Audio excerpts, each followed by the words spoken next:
एक आदमी की बांह अचानक जैसे 1000 डिग्री की तपिश से झुलस जाती है। दर्द और डर से वह आसमान की तरफ देखता है और वहाँ जो नजारा दिखता है उसे देखकर उसकी रूह कांप उठती है। आसमान से लगभग 5800 डिग्री तापमान वाली एक भयानक सूरज की किरण सीधा धरती की ओर गिर रही होती है। उसी पल ओजोन परत भी आंखों के सामने फटने लगती है और उसमें एक विशाल छेद बन जाता है। अब सूरज की ये झुलसाने वाली किरणें बिना किसी रुकावट के सीधे समुद्र पर पड़ने लगती हैं। जो समुद्र का पानी अभी तक ठंडा था वो पल भर में उबलने लगता है, इतना कि तापमान 1000 डिग्री तक पहुंच जाता है। समुद्र के अंदर की मछलियां इतनी तेजी से पक जाती हैं कि उन्हें तड़पने का मौका तक नहीं मिलता और वो एकदम उबली हुई मछली बन जाती हैं। लेकिन असली खतरा अभी बाकी था। ओजोन परत का छेद तेजी से बड़ा होता जा रहा था और ये भयानक गर्म किरणें अब फैलती हुई पास के गोल्डन गेट ब्रिज की ओर बढ़ रही थीं। एक मजबूत शरीर वाला आदमी तुरंत अपनी कार के शीशे बंद करता है और ऐसी चालू कर देता है, लेकिन उसे नहीं पता होता कि पुल की लोहे की रेलिंग पहले ही लाल गर्म होकर जलने लगी है। कुछ ही सेकंड में उसे महसूस होता है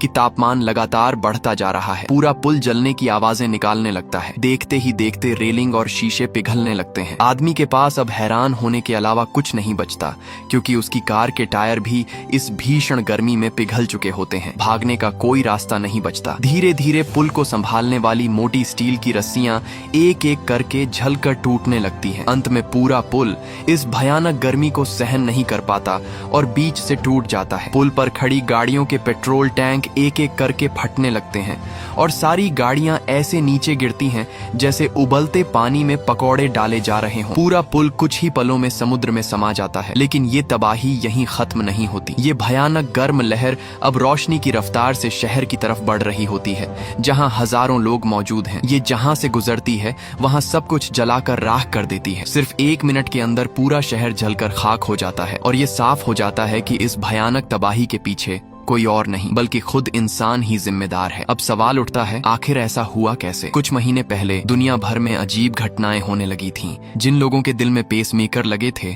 वो सभी एक ही समय पर अचानक मरने लगे। इस अजीब घटना ने सरकार को हिलाकर रख दिया। तुरंत जांच के आदेश दिए गए और एक टीम को एक यूनिवर्सिटी भेजा गया जहां जियोफिजिसिस्ट वैज्ञानिक केस क्लास ले रहे थे। उन्हें तुरंत एक सीक्रेट बेस पर ले जाया गया। वहां केस की मुलाकात अपने पुराने दोस्त सर्जी से होती है, जो एक हाई एनर्जी वेपन एक्सपर्ट होता है। सेना ने दोनों को बुलाया था ताकि वो इस रहस्यमयी घटना का कारण पता लगा सकें।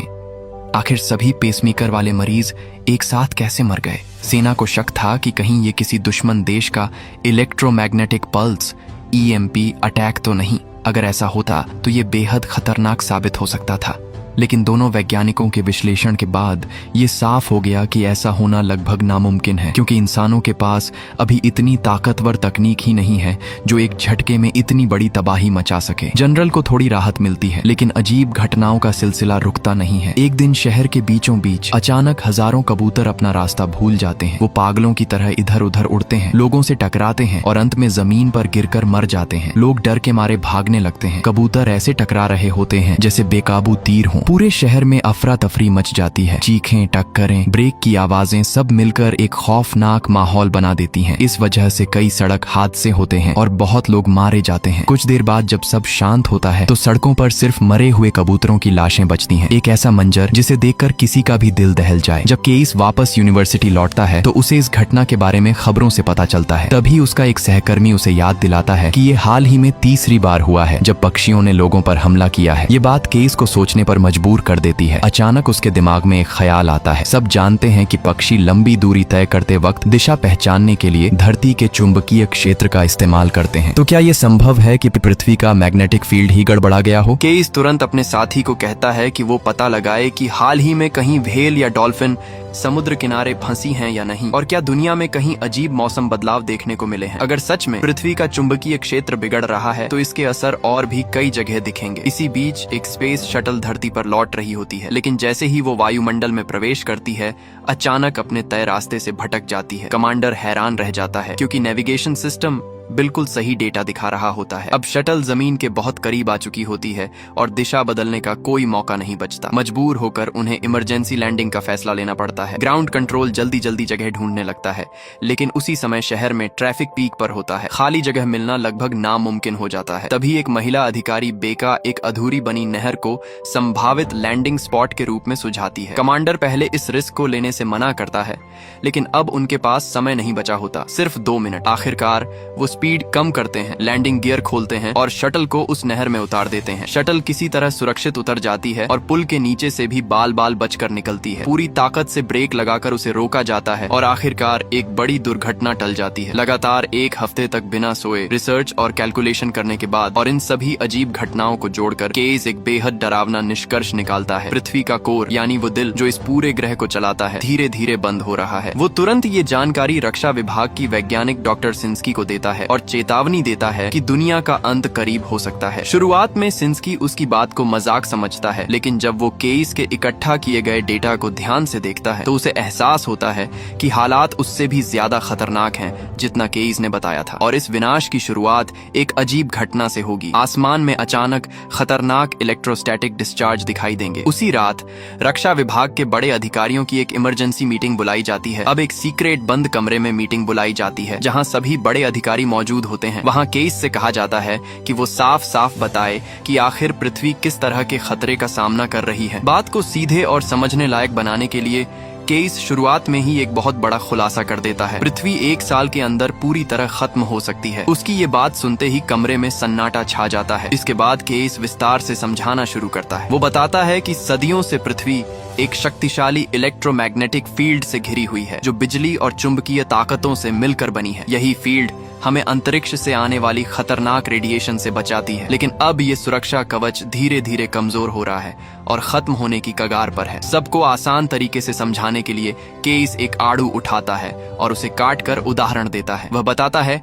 कि आड़ू का पतला छिलका पृथ्वी की सतह जैसा है, अंदर का गूदा मेंटल की तरह है और बीच का बीज यानी कोर 2 हिस्सों में बंटा होता है, इनर कोर और आउटर कोर। आउटर कोर असल में गर्म धातु की एक परत है जो लगातार घूमती रहती है। इसी घूमने की वजह से पृथ्वी का इलेक्ट्रोमैग्नेटिक फील्ड बनता है जो जीवन को संभव बनाता है। लेकिन अब यही आउटर कोर जो एक इंजन की तरह काम करता था खराब हो चुका है। आखिर ये अचानक क्यों रुकने लगा, इसका कारण अभी तक किसी को नहीं पता। केस आगे बताता है कि जैसे ही ये मैग्नेटिक फील्ड अस्थिर होगा, सबसे पहले अजीब घटनाएं शुरू होंगी, जैसे आसमान में खतरनाक इलेक्ट्रिक डिस्चार्ज। ये कोई छोटी बात नहीं है, बल्कि इससे दुनिया भर में अब तक के सबसे भयानक तूफान और बिजली गिरने की घटनाएं होंगी, जैसे कोई प्रलय आ गया हो। इसके बाद हालात और बिगड़ेंगे। सारी इलेक्ट्रॉनिक डिवाइस काम करना बंद कर देंगी। पूरी मानव सभ्यता एक ही रात में फिर से पत्थर युग में पहुंच सकती है, जहां सिर्फ आग और औजार होंगे। ये कोई बढ़ा चढ़ाकर कही गई बात नहीं, बल्कि एक कड़वी सच्चाई है, एक ऐसी परीक्षा जिसमें पूरी मानव जाति का अस्तित्व दांव पर लगा है। अगर पृथ्वी का कोर पूरी तरह रुक गया तो मैग्नेटिक फील्ड पूरी तरह खत्म हो जाएगा। इसके बाद सूरज से आने वाली खतरनाक सोलर विंड और हाई एनर्जी पार्टिकल्स बिना किसी रुकावट के सीधे पृथ्वी से टकराएंगे। धीरे धीरे वायुमंडल उड़ जाएगा, धरती का पानी भाप बनकर खत्म हो जाएगा और अंत में पृथ्वी पर मौजूद हर जीवित चीज मिट जाएगी। ये सब सुनकर वहां बैठे सभी बड़े अधिकारी अंदर तक हिल जाते हैं। जनरल तुरंत पूछता है कि इसका कोई हल है या नहीं। वो कहता है कि हर समस्या का कोई कारण होता है और जब कारण है तो समाधान भी जरूर होगा। लेकिन केस साफ शब्दों में कह देता है कि इसका कोई समाधान नहीं है। इंसान कुछ नहीं कर सकता, बस इंतजार कर सकता है। वो समझाता है कि पृथ्वी का कोर एक इंजन की तरह है जो पूरे ग्रह को चलाता है। वहाँ तापमान करीब 10,000 डिग्री तक होता है और वो जगह पृथ्वी की सतह से लगभग 2500 किलोमीटर नीचे है। आज की तकनीक के साथ वहाँ पहुँचना नामुमकिन है। जनरल इस बात से सहमत नहीं होता और कहता है कि जब इंसान अंतरिक्ष तक पहुंच सकता है तो ऐसा क्या है जो वो नहीं कर सकता। इस पर केस तुरंत जवाब देता है, अंतरिक्ष तो खाली जगह है, लेकिन पृथ्वी का केंद्र एक खतरनाक और घना इलाका है। दोनों की तुलना ही नहीं की जा सकती। उसकी ये बात सुनकर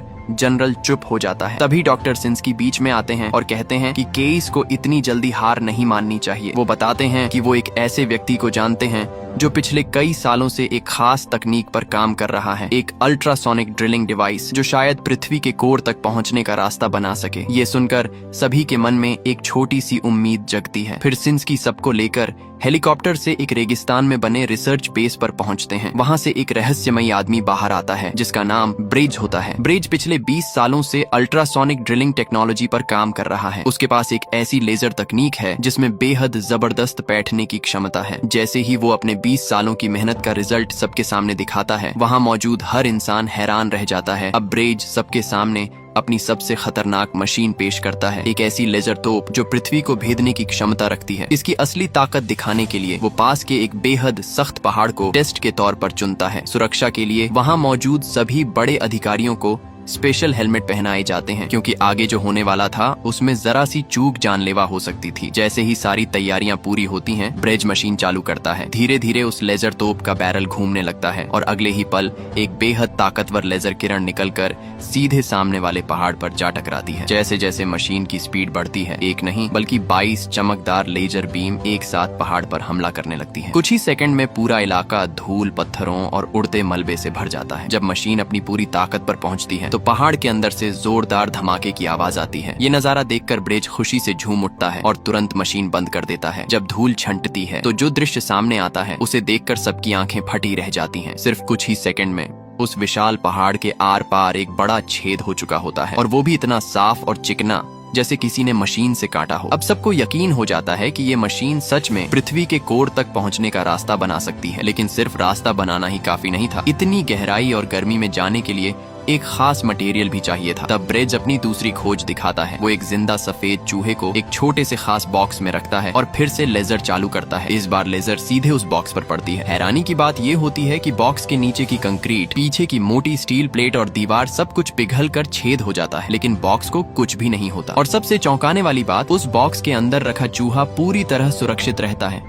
जैसे कुछ हुआ ही ना हो। ब्रेज बताता है कि ये एक खास मटेरियल है, टाइटेनियम एलॉय, जो क्रिस्टल और बेहद ठंडी धातु के मिश्रण से बना है। ये मटेरियल न सिर्फ 10,000 डिग्री तक की गर्मी झेल सकता है, बल्कि बाहर से आने वाली ऊर्जा को सोखकर उसे अपनी ताकत में बदल देता है। मतलब जितनी ज्यादा गर्मी और दबाव होगा, ये उतना ही मजबूत होता जाएगा। अब योजना साफ थी, इस मटेरियल से एक खास ड्रिलिंग शिप बनाई जाएगी जो पृथ्वी के अंदर गहराई तक जा सकेगी और लेजर की मदद से रास्ता बनाते हुए सीधे कोर तक पहुंचेगी। इसके बाद ब्रेज एक और चीज दिखाता है, 1-2 लोगों वाला कॉकपिट जो इस मिशन का कंट्रोल सेंटर होगा। वो बताता है कि इस प्रोजेक्ट की थ्योरी तो काफी पहले तैयार हो चुकी थी, लेकिन पैसे की कमी के कारण इसे पूरा नहीं किया जा सका। अगर उसे 10 साल और मिलते तो वो आराम से ये मशीन बना लेता, लेकिन अब उनके पास सिर्फ 3 महीने का समय था। ये सुनकर माहौल गंभीर हो जाता है, क्योंकि सच्चाई ये थी कि पृथ्वी का मैग्नेटिक फील्ड तेजी से खत्म हो रहा था। ओजोन परत पहले ही टूट चुकी थी और अगर जल्दी कुछ नहीं किया गया तो 1 साल के अंदर पूरी पृथ्वी जलकर खत्म हो जाएगी। अब एक ही रास्ता था, पृथ्वी के कोर तक जाकर उसे दोबारा चालू करना। इसके लिए फैसला लिया गया कि एक विशाल परमाणु बम लगभग 1 अरब टन क्षमता वाला कोर के अंदर फोड़ा जाएगा, ताकि उसके झटके से कोर फिर से घूमने लगे। तुरंत देश भर के संसाधन जुटा लिए जाते हैं। हजारों इंजीनियर और मजदूर दिन रात काम में लग जाते हैं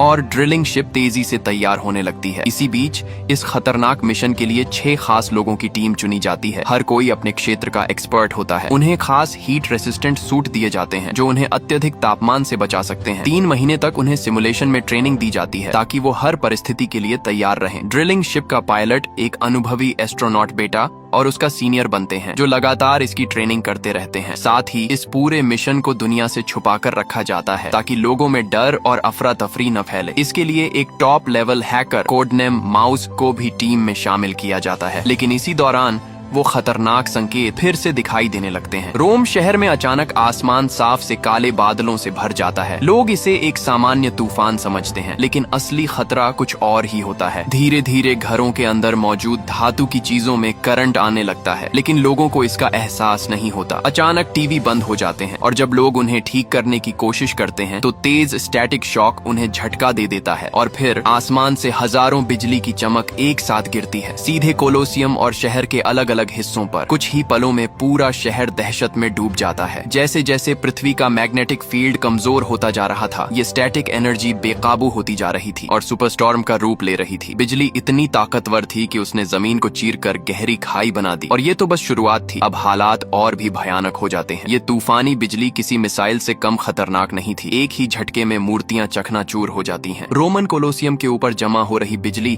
अचानक अपनी सीमा पार कर जाती है और एक जबरदस्त विस्फोट विस्फोट होता है। अब ये साधारण तूफान नहीं रह जाता, ये बिजली की मशीन अग्नि बन जाता है जो लगातार आसमान से बरसती हुई शहर की हर इमारत को तबाह करती रहती है। आधे घंटे से भी कम समय में पूरा रोम शहर लगभग खंडहर में बदल जाता है। टीवी पर ये सब देख रहे लोग सन्न रह जाते हैं। उनके चेहरे पर डर साफ दिखाई देता है, क्योंकि उन्हें एहसास हो जाता है कि पृथ्वी का विनाश उनकी सोच से कहीं ज्यादा तेजी से हो रहा है। और ये तो बस शुरुआत है। लेकिन एक अच्छी खबर भी थी। जो ड्रिलिंग शिप बनने में 10 साल लगने थे, वो सिर्फ 3 महीने में तैयार हो चुकी थी और उसे तुरंत लॉन्च टावर पर लगा दिया गया। अब कोर रिस्टार्ट मिशन शुरू करना बेहद जरूरी हो गया था। 6 एक्सपर्ट्स की टीम तुरंत रवाना होती है और उनका गंतव्य होता है मारियाना ट्रेंच, जो दुनिया की सबसे गहरी समुद्री खाई है, इतनी गहरी कि उसमें पूरा माउंट एवरेस्ट भी समा जाए। यही से उन्हें पृथ्वी के कोर तक जाना था। रवाना होने से पहले सभी एक छोटा सा जश्न मनाते हैं, एक जाम पीते हैं और फिर सीधे ड्रिलिंग शिप के कॉकपिट में बैठ जाते हैं। जमीन पर मौजूद कंट्रोल सेंटर भी आखिरी सिस्टम चेक पूरा करता है। जैसे ही काउंटडाउन खत्म होता है, वो विशाल ड्रिलिंग शिप पूरी ताकत के साथ समुद्र में गोता लगा देती है, जैसे कोई तीर छोड़ा गया हो। मारियाना ट्रेंच न सिर्फ सबसे गहरी जगह है, बल्कि यहाँ पृथ्वी की परत सबसे पतली और सबसे ज्यादा एक्टिव भी होती है। ब्रेज की बनाई ये मशीन यहाँ भी कमाल दिखाती है। जितना ज्यादा दबाव पड़ता है, इसका ढांचा उतना ही मजबूत होता जाता है। लेकिन तभी अचानक समुद्र के नीचे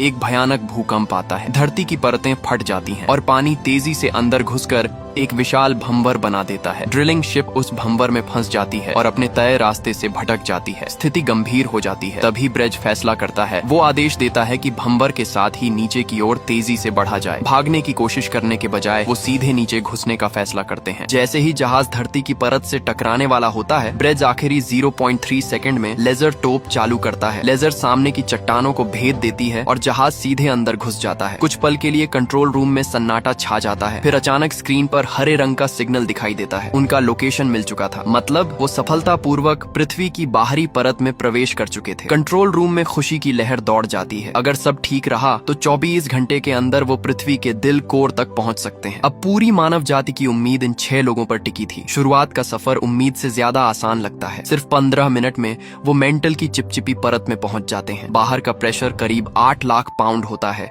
लेकिन जहाज पर कोई असर नहीं पड़ता। अंदर का माहौल थोड़ा हल्का हो जाता है। लेकिन ये राहत ज्यादा देर टिकने वाली नहीं थी। 12 घंटे बाद जब वो करीब 800 मील की गहराई पर पहुंचते हैं, तो उनके सामने एक अजीब सी चीज आती है। एक ऐसी जगह जो किसी भी मशीन से स्कैन नहीं हो पा रही थी। पहले उन्हें लगता है कि ये कोई अनजान तत्व है, लेकिन जैसे ही वो करीब जाते हैं, केस समझ जाता है कि वहाँ कुछ है ही नहीं। वो एक खाली जगह है, जैसे पृथ्वी के अंदर एक बुलबुला। समस्या ये थी कि जहाज उड़ नहीं सकता था और उसकी स्पीड इतनी ज्यादा थी कि वो मुड़ भी नहीं सकता था। सब डर के मारे सीट बेल्ट बांध लेते हैं। अगले ही पल जहाज एक ठोस परत को तोड़कर उस खाली जगह में गिर जाता है। अचानक रुकावट खत्म हो जाती है और जहाज तेजी से नीचे गिरने लगता है और फिर धड़ाम, जहाज जोर से जमीन से टकराता है। जब सब संभलते हैं तो देखते हैं कि वो एक विशाल क्रिस्टल गुफा में है, जहाँ चारों तरफ चमकते हुए क्रिस्टल मौजूद हैं। जहाज फिसलता हुआ आगे बढ़ता है और कई क्रिस्टल स्तंभों को तोड़ देता है, तब जाकर रुकता है। लेकिन राहत ज्यादा देर नहीं टिकती। उन्हें पता चलता है कि एक मोटा क्रिस्टल स्तंभ जहाज की लेजर तोप के मुंह में फंस गया है। अगर इसे हटाया नहीं गया तो मिशन यहीं खत्म हो जाएगा। मजबूरी में टीम के कुछ सदस्य बाहर निकलते हैं,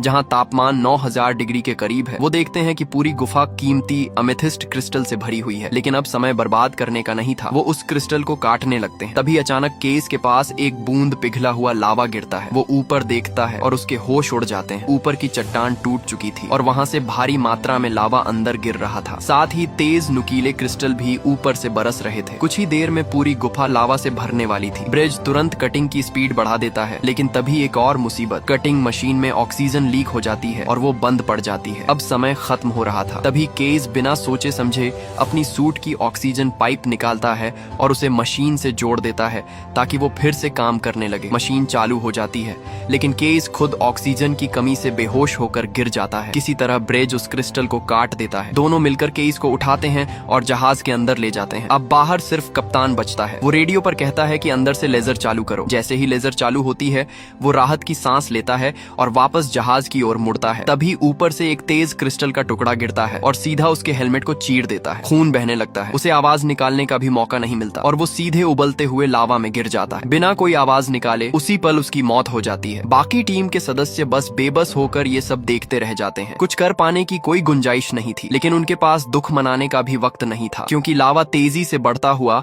अब जहाज के दरवाजे तक पहुंचने वाला था। मजबूरी में बेका अपने आंसू रोककर खुद को संभालती है और कप्तान की जगह मुख्य पायलट की जिम्मेदारी ले लेती है। वो तुरंत डीप ड्रिल इंजन चालू करती है और जहाज फिर से पृथ्वी के अंदर गहराई की ओर बढ़ने लगता है। जैसे ही वो आगे बढ़ते हैं, उनके पीछे पूरी क्रिस्टल गुफा कुछ ही पलों में ढह जाती है। लगातार 24 घंटे नीचे जाने के बाद आखिरकार ड्रिलिंग शिप पृथ्वी के कोर की बाहरी सीमा के करीब पहुंच जाती है। इसी दौरान हथियार विशेषज्ञ सर्जी 2 और साथियों के साथ पीछे वाले हिस्से में जाता है ताकि न्यूक्लियर बम के टाइमर को सेट कर सके। लेकिन तभी एक और खतरा सामने आ जाता है। जहाज अचानक एक ऐसे इलाके में पहुंच जाता है जहां चारों तरफ तैरते हुए हीरे मौजूद होते हैं, छोटे बड़े अलग अलग आकार के, बेहद सख्त और खतरनाक। ये एक तरह का डायमंड फील्ड था। अब इस इलाके से निकलने के लिए बेहद सावधानी से जहाज चलाना जरूरी था, क्योंकि जरा सी टक्कर भी जहाज को तबाह कर सकती थी। बेका अपनी बेहतरीन पायलटिंग स्किल दिखाते हुए जहाज को उन हीरों के बीच से निकालने लगती है। सांसें थाम देने वाले इस सफर के बाद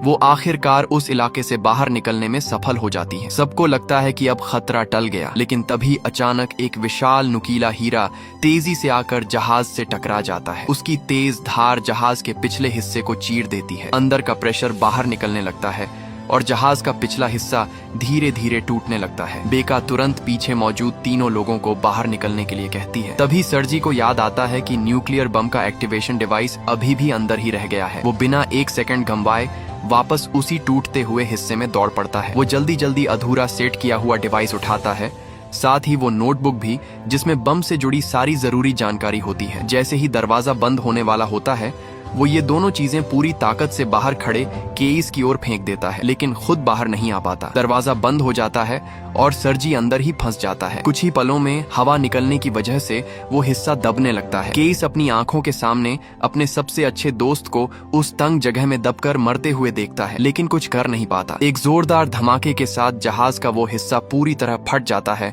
और अलग होकर पीछे छूट जाता है। सर्जी की मौत हो चुकी थी। वो सिर्फ एक हथियार विशेषज्ञ नहीं था, बल्कि एक जुनूनी इंसान था। उसने अपनी नोटबुक में हर जरूरी गणना और बम की पूरी डिटेल लिखी हुई थी। और सबसे दुखद बात, आज ही उसकी बेटी का जन्मदिन था। केस के लिए यह सदमा बेहद गहरा था, क्योंकि सर्जी उसका सालों पुराना दोस्त था। अब टीम के 6 में से 2 सदस्य मर चुके थे। बाकी सभी भारी दिल से आगे बढ़ते हैं, क्योंकि मिशन अभी खत्म नहीं हुआ था। करीब 35 घंटे बाद ड्रिलिंग शिप आखिरकार पृथ्वी के बाहरी कोर में पहुंच जाती है। यहाँ तापमान और दबाव दोनों ही कल्पना से परे होते हैं। चारों तरफ सिर्फ पिघली हुई धातु जैसा द्रव ही दिखाई देता है। अचानक जहाज की स्पीड खुद ब खुद बढ़ने लगती है। इस रफ्तार से वो सिर्फ 5 घंटे में पृथ्वी के असली केंद्र तक पहुंच सकते थे। लेकिन तभी केस सिस्टम चेक करता है और जो सामने आता है वो सबको अंदर तक हिला देता है। पृथ्वी के कोर की घनत्व डेंसिटी उनकी गणना से कहीं कम थी। इसका मतलब ये था कि अगर वो न्यूक्लियर बम फोड़ते भी हैं तो उसका झटका उतना असरदार नहीं होगा, वो दूर तक फैल ही नहीं पाएगा। जैसे ही ये खबर ऊपर कंट्रोल सेंटर तक पहुंचती है, डॉक्टर सिंस्की का चेहरा उतर जाता है। वो तुरंत ब्रिज को कहते हैं कि नए डेटा के आधार पर फिर से कैलकुलेशन करे, लेकिन इस बार जो रिजल्ट आता है वो पूरी तरह निराशाजनक होता है। कंप्यूटर स्क्रीन पर हर जगह सिर्फ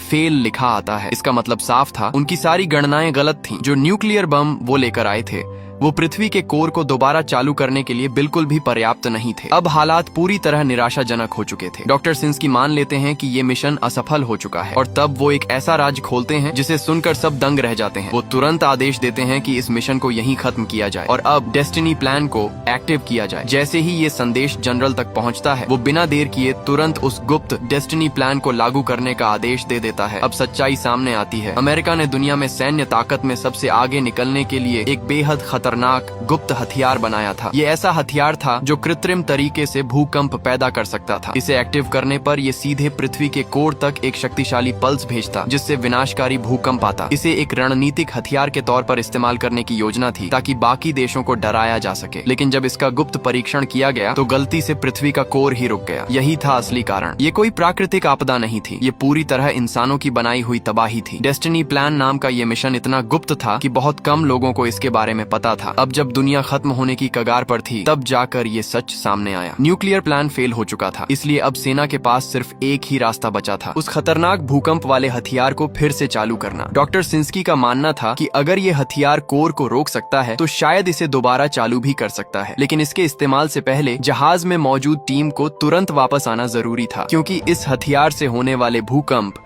पूरी दुनिया के ज्वालामुखियों को फटा सकते थे। कुछ देश तो पूरी तरह मिट सकते थे, लेकिन केस ब्रिज और बेका हार मानने को तैयार नहीं थे। उन्होंने फैसला किया कि वो अपने मूल न्यूक्लियर प्लान को ही पूरा करेंगे। सिंस्की इस फैसले से गुस्से में आ जाता है और बार बार उन्हें वापस लौटने का आदेश देता है, लेकिन ब्रिज अब और नहीं सुनता। वो गुस्से में आकर सिंस्की को एक मुक्का मारकर बेहोश कर देता है। उधर पृथ्वी पर तबाही बढ़ती जा रही थी और समय बहुत कम था। कंट्रोल सेंटर साफ कर देता है कि राष्ट्रपति की मंजूरी मिल चुकी है और डेस्टिनी प्लान को रोका नहीं जाएगा। तुरंत केस एक एनक्रिप्टेड चैनल के जरिए हैकर माउस से संपर्क करता है और उसे कहता है कि किसी भी तरह इस प्लान को रोक दे। इधर जहाज में केस और ब्रिज बार बार न्यूक्लियर ब्लास्ट के नए नए कैलकुलेशन करते हैं, लेकिन हर बार नतीजा फेल ही आता है। तभी होश में आया सिंस्की अब थोड़ा शांत होकर उनकी बात सुनता है और तभी उसके दिमाग में एक नया आइडिया आता है। वो कहता है, अगर एक साथ सारे बम फोड़ने से काम नहीं बन रहा तो क्यों ना उन्हें एक एक करके फोड़ा जाए। पहले एक बम फोड़ा जाए जिससे एक तेज शॉकवेव बने, फिर उसके खत्म होने से पहले दूसरा, फिर तीसरा। इस तरह लगातार धमाकों से एक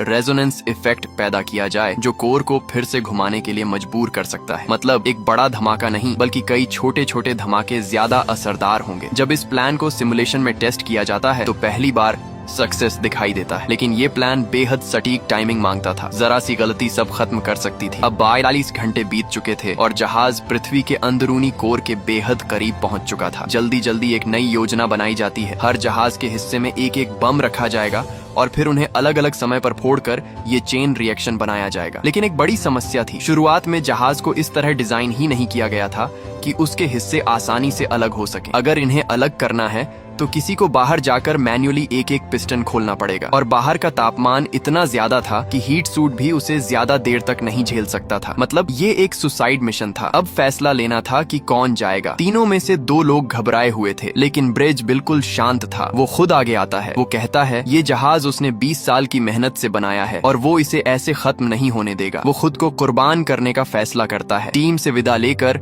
वो अपना हीट सूट पहनता है और जहाज के बाहर निकलता है। जैसे ही दरवाजा खुलता है, एक भयानक गर्म हवा का झोंका उसे लगभग गिरा देता है। वो धीरे धीरे आगे बढ़ता है, लेकिन कुछ ही कदमों में उसका रिंच औजार पिघलने लगता है। उसका सूट उसे कुछ समय तक बचाता है, लेकिन दर्द असहनीय होता जा रहा था। उसके जूते भी जलने लगते हैं। हर कदम जैसे आग पर चलना हो। फिर भी वो रुकता नहीं। आखिरकार वो इंजन तक पहुंचता है और अपनी आखिरी ताकत से वाल्व खोल देता है, जिससे जहाज के हिस्से अलग हो जाते हैं। अब उसकी सांसें टूटने लगती हैं। वो बेका से कहता है, इंजन चालू करो ताकि उसकी मौत जल्दी हो जाए। बेका मजबूरी में ऐसा करती है और अगले ही पल ब्रिज जलकर राख हो जाता है। इधर केज और सिंस्की बिना वक्त गंवाए बम के टाइमर सेट करते हैं और तुरंत उस हिस्से से बाहर निकल जाते हैं। बेका एक एक करके उन हिस्सों को अलग कर देती है जिनमें बम रखे होते हैं। उधर जमीन पर जनरल डेस्टिनी प्लान को एक्टिव करने का आदेश दे देता है। जैसे ही लॉन्च का काउंटडाउन खत्म होने वाला होता है, तभी माउस सिस्टम हैक करके उसे रोक देता है। आखिरी सेकंड में वो उस भयानक हथियार को एक्टिव होने से बचा लेता है। इससे केस और उसकी टीम को थोड़ा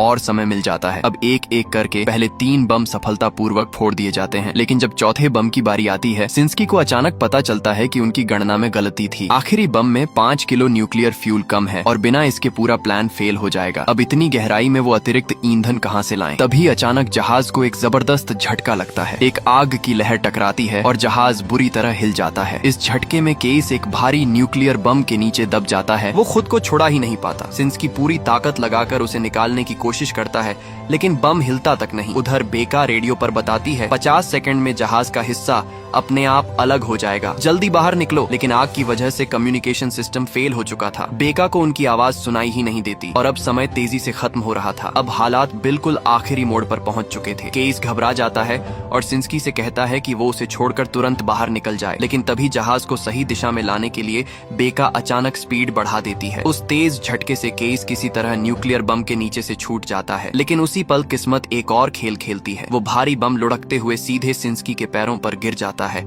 और उसे वहीं जकड़ देता है। अब बाहर निकलने में सिर्फ 5 सेकंड बचे थे। स्थिति समझते ही सिंस्की बिना सोचे समझे केस को जोर से बाहर धक्का देता है ताकि मिशन पूरा हो सके। खुद की परवाह किए बिना वो वहीं फंस जाता है। अगले ही पल वो बम के साथ जहाज के अलग हुए हिस्से में चला जाता है और पृथ्वी के कोर की गहराई में खो जाता है। अब आखिरी बम को ज्यादा ताकतवर बनाने के लिए केस एक बड़ा फैसला लेता है। वो पूरे जहाज की पावर बंद कर देता है, जिससे जहाज वहीं रुक जाता है। फिर वो इंजन के न्यूक्लियर रिएक्टर कनेक्टर को निकालता है और उसे बम के साथ जोड़ देता है ताकि धमाका और ज्यादा ताकतवर हो सके। इसका मतलब साफ था, अब उनके पास वापस लौटने की कोई ताकत नहीं बचेगी। अपने हाथ जलने की परवाह किए बिना वो किसी तरह ये काम पूरा करता है और तुरंत वापस मुख्य केबिन में लौट आता है। अब आखिरी बम भी सही तरीके से बाहर भेज दिया जाता है, लेकिन अब जहाज पूरी तरह बेकार हो चुका था। न पावर न वापसी का कोई रास्ता। केस और बेका समझ जाते हैं कि अब उनका बचना लगभग नामुमकिन है। वो शांत होकर लेट जाते हैं और ऑक्सीजन खत्म होने का इंतजार करने लगते हैं। तभी काउंटडाउन खत्म होता है। पहला न्यूक्लियर बम फटता है और उसी पल केस को अचानक एक बात याद आती है। ब्रेज का बनाया हुआ